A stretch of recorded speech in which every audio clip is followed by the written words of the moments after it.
مصطفى مصطفى منبع الصفا. Please subscribe to my Nashad al-Mubarak channel. أعوذ بالله من الشيطان الرجيم. بسم الله الرحمن الرحيم. سلام على المرسلين. وقال النبي صلى الله عليه وسلم: اعبدوا الرحمن وأطعموا الطعام وأفشوا السلام تدخلوا الجنة بسلام.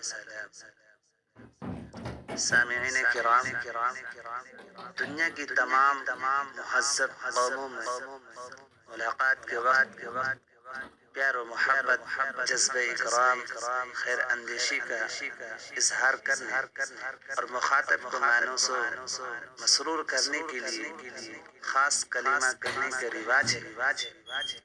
ہمارے ملک میں ہمارے برادران وطن ملاقات کے وقت نمستے کہتے ہیں۔ اس نام نہاد ترقی یافتہ زمانے میں گڈ مارننگ، گڈ نائٹ اور بعض روشن خیال حضرات صبح بخیر، شب بخیر کے الفاظ استعمال کرتے ہیں۔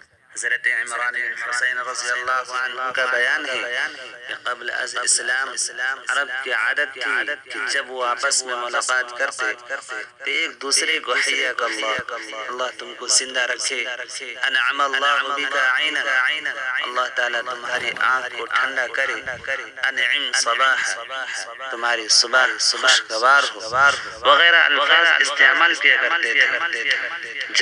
جب ہم لوگ جاہلیت کے اندھیرے سے نکل کر اسلام کی روشنی میں آ گئے تو ہمیں اس کی ممانعت کر دی گئی، یعنی اس کے بجائے السلام علیکم ورحمۃ اللہ وبرکاتہ کی تعلیم دی گئی، جس کے معنی ہے تم ہر تکلیف اور رنج و مصیبت سے سلامت رہو۔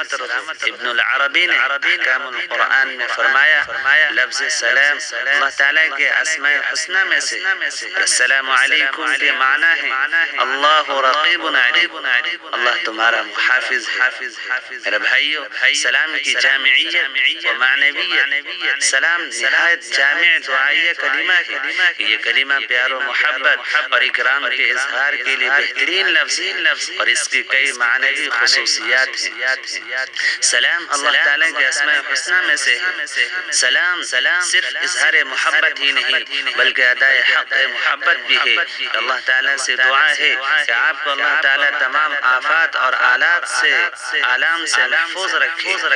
السلام عرب کے طرز پر صرف زندہ رہنے کی دعا نہیں ہے بلکہ حیات طیبہ کی دعا ہے۔ سلام کرنے والا اپنے زبان حال سے اپنے مسلمان بھائی کے ساتھ یہ وعدہ بھی کرتا ہے کہ تم میرے ہاتھ اور زبان سے مامون ہو، محفوظ ہو، تمہاری جان، مال اور آبرو کا میں محافظ ہوں۔ سلام تذکیر ہے، یعنی اس لفظ کے ذریعے اس بات کا اظہار بھی ہے کہ ہم اور تم سب اللہ تعالیٰ کے محتاج ہیں، ایک دوسرے کو اس کے ارادہ و مشیت کے بغیر نفع نقصان پہنچا نہیں سکتے۔ سلام اپنے سے چھوٹوں کے لیے شفقت، مرحمت اور پیار و محبت کا کلمہ بھی ہے اور بڑوں کے لیے کرام و تعظیم کا لفظ بھی ہے۔ سلام قرآن مجید میں یہ کلمہ انبیاء و رسول علیہم السلام کے لیے اللہ تعالیٰ کی طرف سے بطور اکرام اور بشارت کے استعمال ہوا ہے اور اس میں عنایت اور محبت کا رس بھرا ہوا ہے۔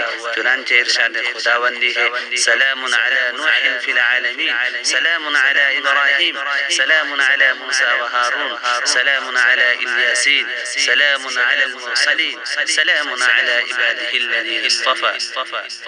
رسول اکرم صلی اللہ علیہ وسلم کی خدمت میں بھی اسی طرح سلام عرض کیا جاتا تھا۔ سلام تمام ایمان والوں کو نماز میں بھی اس لفظ سے نبی علیہ السلام پر درود بھیجنے کی تلقین کی گئی ہے۔ سلام آخرت میں مومنین کے جنت میں داخلے کے وقت کہا جائے گا ادخلوها بسلام، سلام علیکم بما صبرتم فنعم عقبى الدار۔ سلام کی اہمیت و فضیلت، سلام اسلام کا شعار، سلام جنتیوں کا سلام، سلام سے قریب کرنے والا، سلام اللہ سے قریب کرنے والا، سلام محبتوں کو پیدا کرنے والا، سلام نفرتوں کا کدورتوں اور عداوتوں کو مٹانے والا ہے، باہمی تعلق و اعتماد کا وسیلہ اور فریقین کے لیے موجب طمانینت ہے۔ سلام یہی وجہ ہے کہ رسول اکرم صلی اللہ علیہ وسلم نے مسلمانوں کو باہم سلام کا رواج دینے اور عام کرنے کی بڑی تاکید فرمائی ہے۔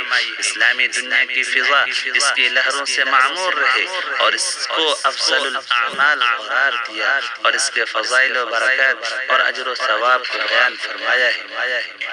اسلامی سلام کی سنت حضرت آدم علیہ السلام سے چلی آ رہی ہے، چنانچہ حضرت ابو ہریرہ رضی اللہ تعالیٰ عنہ فرماتے ہیں کہ رسول اکرم صلی اللہ علیہ وسلم نے فرمایا، جب اللہ تعالیٰ نے حضرت آدم علی نبینا وعلیہ السلام کو پیدا فرمایا تو ارشاد فرمایا، اے آدم فرشتوں کی اس جماعت کے پاس جاؤ اور ان کو سلام کرو۔ چنانچہ حضرت آدم علیہ السلام گئے اور فرشتوں کی ایک جماعت سے السلام علیکم فرمایا۔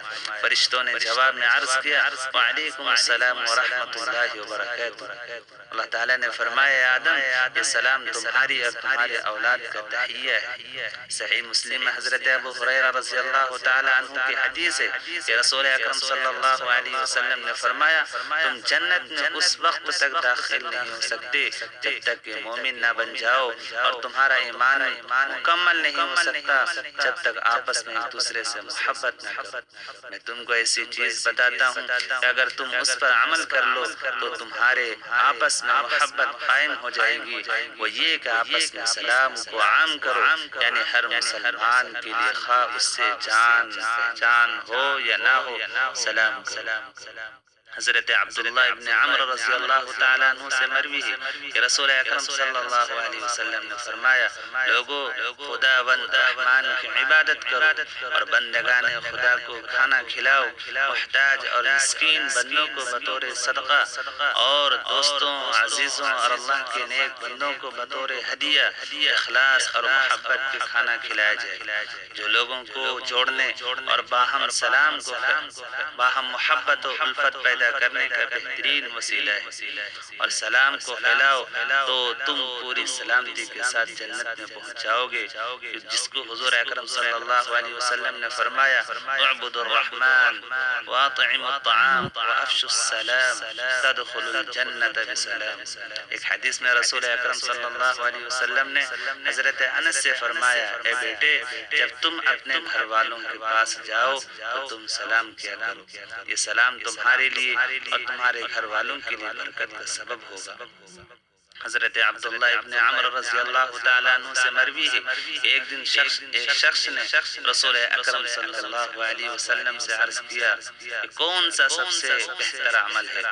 آپ نے فرمایا، اللہ کے بندوں کو کھانا کھلانا اور جانا پہچانا اور انجان ہر ایک کو سلام کرنا سب سے افضل عمل ہے۔ رسول اللہ صلی اللہ علیہ وسلم نے سلام کو مسلم معاشرے میں عام کرنے کی انتہائی تاکید فرمائی ہے، چنانچہ آپ صلی اللہ علیہ وسلم نے فرمایا، جب تم میں سے کوئی آدمی اپنے بھائی سے ملاقات کرے تو اس کو سلام کرے، پھر کچھ دیر بعد دیوار درخت یا پتھر درمیان میں حائل ہو جائے تو پھر دوبارہ سلام کرے، یعنی جتنی بار ملاقات ہو اتنی بار سلام کرتا رہے۔ حضرت جابر رضی اللہ تعالیٰ عنہ فرماتے ہیں کہ آپ صلی اللہ علیہ وسلم نے ارشاد فرمایا، سب سے بڑا بخیل وہ ہے جو سلام کرنے میں بخل کرتا ہے۔